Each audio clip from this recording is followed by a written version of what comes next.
தனியார் நிறுவனத்தின் 15ஆம் ஆண்டு துவக்க விழா மற்றும் 74வது குடியரசு தின விழாவை ஒட்டி அரசு பள்ளி மாணவர்களுக்கு நலத்திட்டம் மற்றும் அன்னதானம் வழங்கும் விழா சென்னை கோடம்பாக்கத்தில் உள்ள தனியார் விடுதியில் நடைபெற்றது. இதில் எழும்பூர் மற்றும் தியாகராய நகர் சட்டமன்ற உறுப்பினர்கள் கலந்து கொண்டு 500 மாணவர்களுக்கு கல்வி உபகரணங்களை வழங்கினர். மேலும் 1000 பேருக்கு அன்னதானமும் வழங்கப்பட்டது.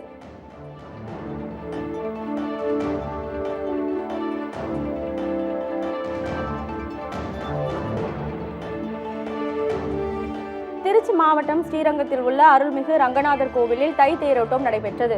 இதையொட்டி அதிகாலையில் நம்பெருமாள் மூலஸ்தானத்திலிருந்து புறப்பட்டு தை தேர் மண்டபம் வந்தடைந்தார். பின்னர் அலங்கரிக்கப்பட்ட தேரில் நம்பெருமாள் உபய நாச்சியார்களுடன் எழுந்தருளி பக்தர்களுக்கு காட்சியளித்தார்.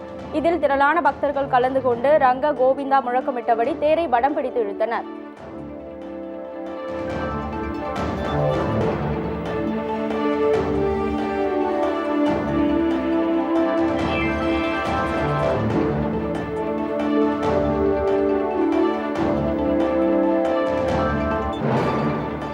மாவட்டம் ஆண்டிப்பட்டி அருகே மர்மமான முறையில் காட்டு பன்றி உயிரிழந்தது தொடர்பாக வனத்துறையினர் விசாரித்து வருகின்றனர்.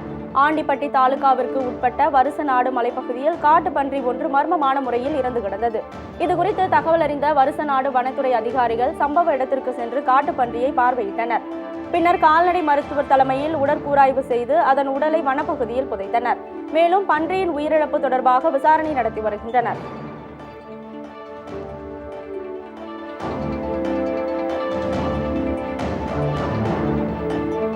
சென்னை கொடுங்கையூரில் கத்திகளுடன் சுற்றித் திரிந்த 6 பேரை போலீசார் கைது செய்தனர். கொடுங்கையூர் மீனாம்பாள் சாலை சந்திப்பில் போலீசார் வாகன சோதனையில் ஈடுபட்ட போது அதிவேகமாக வந்த 6 பேரை பிடிக்க முற்பட்டனர்.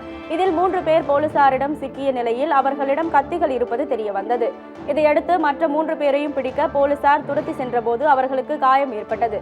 பின்னர் 6 பேரிடம் நடத்திய விசாரணையில் அதே பகுதியைச் சேர்ந்த கார்த்திக், வெங்கடேஷ், பிரவீன்குமார், செல்வகுமார், கார்த்திகேயன், வின்சென்ட் என்பது தெரியவந்தது. இதையடுத்து 6 பேரையும் கைது செய்த போலீசார் அவர்களை சிறையில் அடைத்தனர்.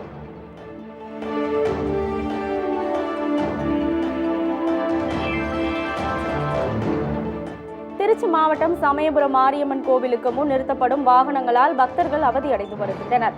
சமயபுரம் அருள்மிகு மாரியம்மன் கோவிலில் தைப்பூச தெப்ப உற்சவத்தை முன்னிட்டு பல்லாயிரக்கணக்கான பக்தர்கள் நீண்ட வரிசையில் நின்று சாமி தரிசனம் செய்கின்றனர். இந்நிலையில் கோவில் வாயில் முன்பு 100க்கும் மேற்பட்ட வாகனங்களை நிறுத்திவிட்டு செல்வதால் கோவிலுக்கு வரும் பக்தர்கள் சாமி தரிசனத்திற்கு செல்வதற்கு மிகவும் சிரமப்படுகின்றனர். எனவே வாகனங்களை முறையாக நிறுத்துவதற்கு கோவில் நிர்வாகமும் காவல்துறையும் உரிய நடவடிக்கை எடுக்க வேண்டும் என பக்தர்கள் கோரிக்கை விடுத்தனர்.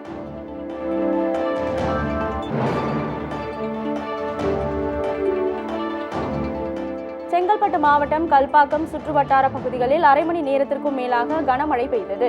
கல்பாக்கம் சுற்றுவட்டார பகுதிகளான புதுப்பட்டினம், விட்டிலாபுரம், வாயலூர், வெங்கம்பாக்கம், அனுபுரம் போன்ற பகுதிகளில் அரை மணி நேரத்திற்கும் மேலாக கனமழை பெய்து வருகிறது. இதனால் பள்ளிகளுக்கு செல்லும் மாணவர்கள் மழையில் நனைந்தபடி சிரமத்துடன் பள்ளிக்கு சென்றனர்.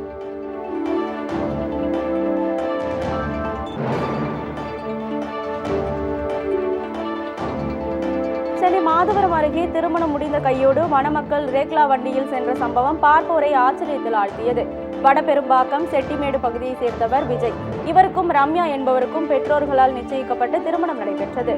இந்நிலையில் திருமணம் முடிந்த பிறகு மணமக்கள் வீடு திரும்பும் போது தங்களது பாரம்பரியத்தை மறக்காமல் இருக்கும் வகையில் உறவினர்கள் மற்றும் நண்பர்கள் ஏற்பாடு செய்திருந்த ரேக்லா வண்டியில் பயணம் செய்தனர். இச்சம்பவம் பார்ப்போரை ஆச்சரியத்தில் ஆழ்த்தியது.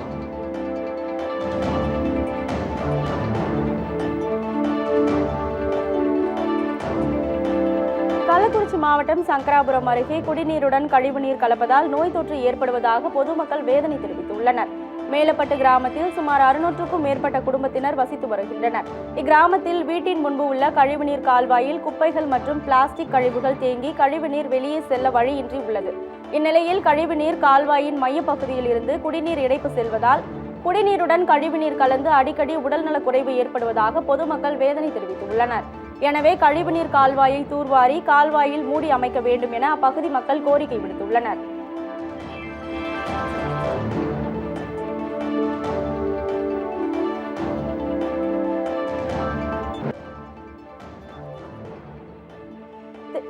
திருவள்ளூர் மாவட்டம் பள்ளிப்பட்டு அருகே உள்ள அருள்மிகு ஓசிரம்மன் திருக்கோவிலில் மகா கும்பாபிஷேகம் நடைபெற்றது.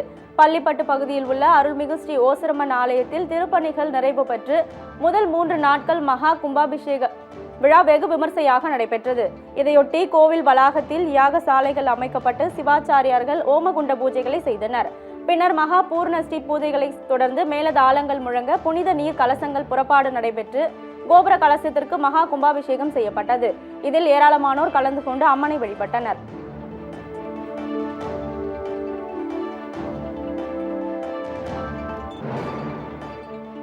திருவள்ளூர் மாவட்டம் சோழவரம் வட்டார வளர்ச்சி அலுவலகத்தில் ஒன்றிய கவுன்சிலர்கள் கூட்டம் நடைபெற்றது.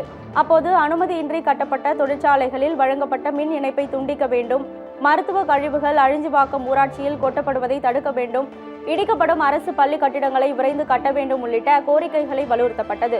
மேலும் அழிஞ்சிவாக்கம் ஊராட்சியில் பல பாதிப்புகளை ஏற்படுத்தும் பன்றி பண்ணைகளுக்கு சீல் வைக்க வேண்டும் எனவும், நடவடிக்கை எடுக்காத பட்சத்தில் வட்டார வளர்ச்சி அலுவலகத்தில் தங்கி சமைத்து உண்ணும் போராட்டத்தில் ஈடுபட போவதாகவும் தெரிவித்தனர்.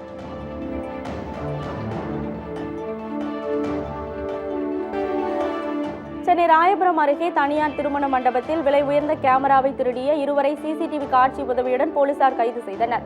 ராயபுரம் பகுதியில் நடந்த திருமண நிகழ்ச்சிக்காக புகைப்பட கலைஞர் நந்தகுமார் என்பவர் தனக்கு சொந்தமான கேமராக்களை எடுத்து சென்றுள்ளார். அப்போது அடையாளம் தெரியாத இருவர் மண்டபத்தில் இருந்து விலை உயர்ந்த கேமராவை திருடி சென்றுள்ளனர். இதுகுறித்து நந்தகுமார் காவல் நிலையத்தில் புகார் அளித்தார்.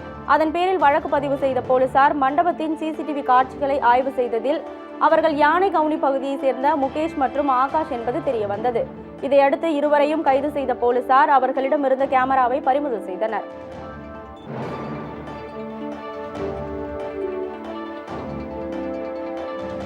சென்னை அருகே மாங்காட்டில் நடைபாதையை ஆக்கிரமிப்பு செய்யப்பட்டிருந்த கடைகளை அகற்றியதால் சிறிது நேரம் பரபரப்பு ஏற்பட்டது.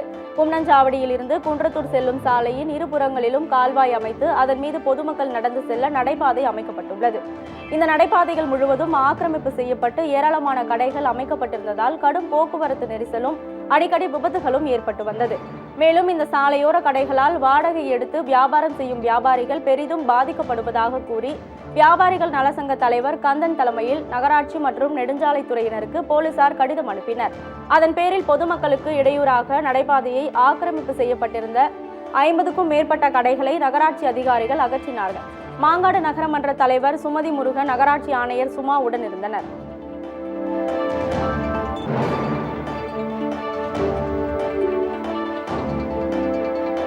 கடலூர் மாவட்டம் சிதம்பரம் அருகே உரிய நேரத்தில் பேருந்து இயக்கப்படாததை கண்டித்து பள்ளி மாணவர்கள் பேருந்தை சிறைப்பிடித்தனர். ஸ்ரீ முஷ்ணத்தில் இருந்து ஜெயங்கொண்டத்திற்கு நாள்தோறும் சுமார் 5 முறை பேருந்து வந்து செல்வது வழக்கம். தற்போது நாள் ஒன்றுக்கு 3 முறை மட்டுமே பேருந்து இயக்கப்படுவதாக கூறப்படுகிறது. இதனால் பள்ளி கல்லூரிக்கு செல்லும் மாணவர்கள் உரிய நேரத்திற்கு செல்ல முடியாத நிலை உள்ளதாக தெரிகிறது. இதுகுறித்து சம்பந்தப்பட்ட அதிகாரிகளிடம் புகார் தெரிவித்தும் தற்போது வரை நடவடிக்கை எடுக்காததால் ஆவேசமடைந்த மாணவர்கள் பேருந்தை சிறைப்பிடித்தனர். தகவல் அறிந்து வந்த போலீசார் பேச்சுவார்த்தை நடத்தியதை அடுத்து மீண்டும் பேருந்து இயக்கப்பட்டது.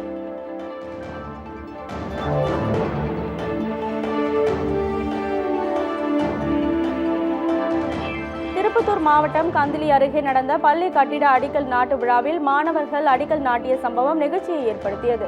அரவை மற்றப்பள்ளி பகுதியில் இயங்கி வந்த ஊராட்சி ஒன்றிய நடுநிலைப் பள்ளி இடிக்கப்பட்டு சுமார் 30 லட்சம் ரூபாய் மதிப்பில் புதிய கட்டிடம் கட்டப்பட உள்ளது. இதற்கான அடிக்கல் நாட்டு விழா மாவட்ட ஆட்சியர் தலைமையில் நடைபெற்றது. அப்போது பள்ளியில் பயிலும் மாணவர்களை அழைத்து மாவட்ட ஆட்சியர் அடிக்கல் நாட்ட செய்தார். இச்சம்பவம் அங்கிருந்தவர்கள் மத்தியில் நெகிழ்ச்சியை ஏற்படுத்தியது.